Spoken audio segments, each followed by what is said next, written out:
sebagai jasa pengajaran negara. Pendaftaran hak paten dan ini yang 2, 3, ya.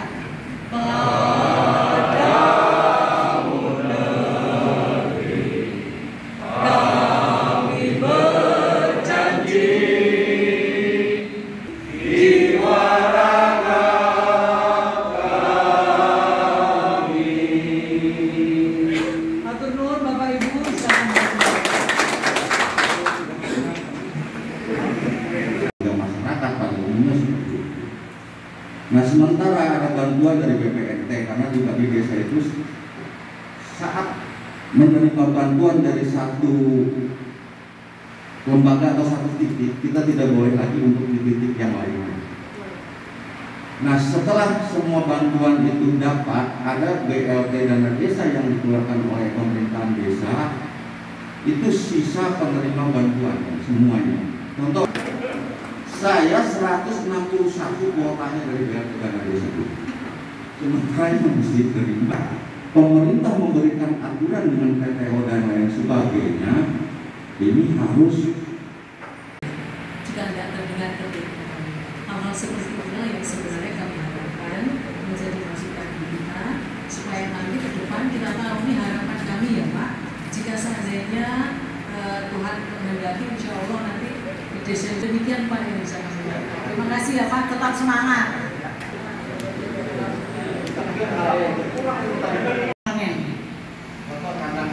Iya, oke. Kegagalan panen, kemudian tapi harus PT loh Pak, bentuknya perseroan terbatas ya. Nah, PT, oke. Nah, kemudian sudah gagal nih. Banyak nih Pak yang gagal, hampir sekitar tempat itu. Maka atas nanti kepadanya dia bisa otomatis dengan surat miskin, keluarkan surat miskin, nggak usah bayar uang pengganti, ditutupi semua harta bendanya, oke? Dan saya nggak terima itu. Walaupun sudah ada surat miskin, tapi kalau dilihat dalam sehariannya masih banyak harta yang disembunyikan. Nah, ini sebagai gambarannya ya, ini yang ada di desa, termasuk semacam medika yang kayak gitu. Apalagi kalau Alfamart itu Alfa sama Indomart saya tak, kalaupun mau ini terserah. Kita buat masjid aja muludan itu untuk kerajaban itu kalau tidak itu susah. Kenyataan di lapangan. Kalau mau pakai sama rukun udah biasa gitu. Ya Pak, terima kasih. Jadi kalau gini kan kalau ya di siang hari ini menjelang sore kita bersama-sama mendatangi situ ini bahwasannya kita bisa berkumpul di sini sosialisasi pelaksanaan proses yang ada di desa. Bapak Ibu Marta, sarjana hukum, master hukum,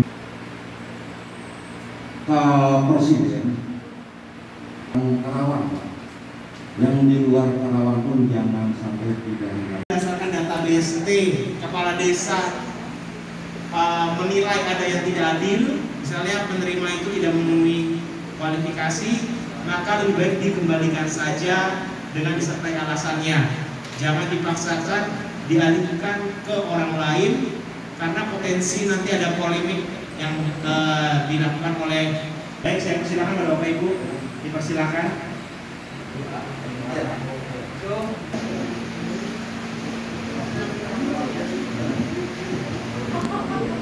jangan begitu terus sampai kapanpun.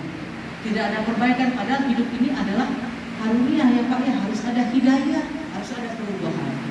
Bapak dan Ibu yang terhormat, mungkin itu yang tadi saya selaku moderator ada mencatat paling tidak ada 4 poin penekanan yang disampaikan Ibu Kajari. Yang pertama terkait dengan penegakan hukum. Unjuk rasa menebar ketakutan, kan begitu ya LSM. Ini catat omongan saya Bu ya. Jadi kalau ada LSM yang marah, saya yang ngomong, bukan semua CPD. Di ujung cerita kesananya, lalu masuk ke ruang gelap untuk mencari ekonomi. Yo caranya baik-baik aja lah. Kalau mau minta. Tadi Ibu bilang ada masalah bisa naik ke wilayah. Dan itu ketakutan kami loh, ketakutan kami. Bahkan katanya Gusti Allah itu Tuhan kami, tapi lebih takut sama yang begitu. Kira-kira begitulah kalau gambarkan jelas. Tiba-tiba ibu bicara, ini apresiasi dari kami, Bu, ya, apresiasi dari kami. Pertama, ibu mengatakan bahwa kejaksaan termasuk di Kerawang ini itu memancangkan satu sikap, satu perilaku restoratif justice. Artinya bagaimana kalaupun orang bersalah gitu loh, mempertimbangkan sisi ekonomi, psikologis, dan lain-lain. Nyalon kemarin aja belum terbayar hutang tuh. Terima kasih. Jadi ini izin terima kasih ya Pak atas apresiasi. Jadi saya mengerti yang Bapak maksudkan. Bapak nggak usah berpikir ketika kemudian Bapak berhubungan dengan rasanya itu sampai ke langit-langit. Jadi mungkin itu yang perlu Bapak anu, dan mulai sekarang saya rasa Bapak juga harus saya minta tolong ya Pak ya, kami minta tolong jangan bina hubungan berdasarkan pemberian.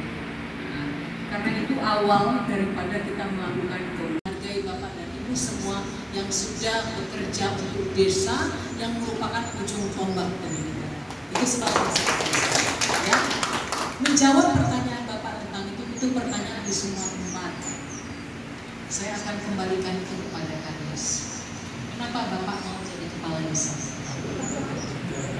Pasti Bapak bilang saya pengen jadi pemimpin.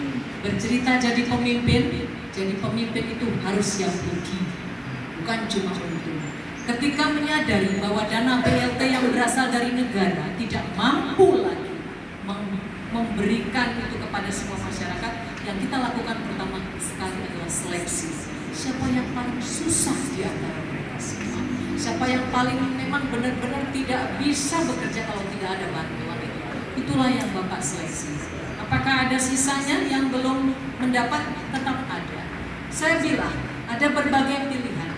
Pilihan pertama yang kelompok yang dimaksud adalah kelompok yang memang hanya mendukung Bapak, tidak.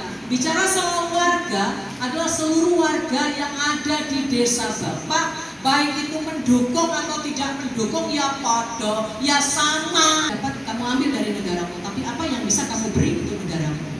Itu saja. Simpel kan jawabnya? Saya berani menjawabnya karena saya melakukan. Saya juga mau menjawab lagi. Oke, silakan. Apa ini jelasin? Bu, terkait penyuluhan ini kan tadi mengatakan restorasi justice. Ya. Apakah berlaku untuk Kerawang aja? Oh tidak, restoratif justice merupakan program di mana Kejaksaan Republik Indonesia melakukan penegakan hukum yang bermanfaat untuk kejaksaan seluruh Indonesia, bukan hanya di Kerawang. Jadi sifatnya untuk nasional gitu. Oh iya, nasional. Apakah penyuluhan ini untuk berlaku untuk 30 kecamatan atau untuk berputar terus untuk di? Saya akan berputar setiap minggu di 2 kecamatan. Ini kecamatan ke-9 yang kami kunjungi. Jadi setiap minggu kami melakukan sosialisasi, terutama untuk mencegah korupsi di dalam melakukan dana-dana bansos, ya. Demikian juga dengan menyelesaikan berbagai permasalahan hukum di desa. Setiap minggu kami melakukan itu. Setiap minggu berputar ya, terus? Kami melakukan. Tapi targetnya untuk berapa kecamatan? 30 semua yang kita kunjungi. 30 per minggunya? Per minggu 2. Dan ini kecamatan ke-9. Ya. Oke, Bu, makasih banyak. Sama-sama. 1, 2, 3.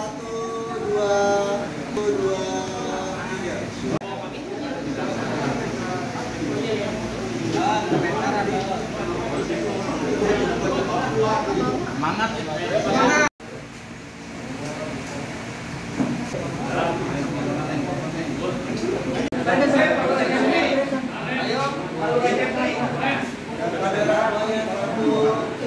Ayo. Salam. 1,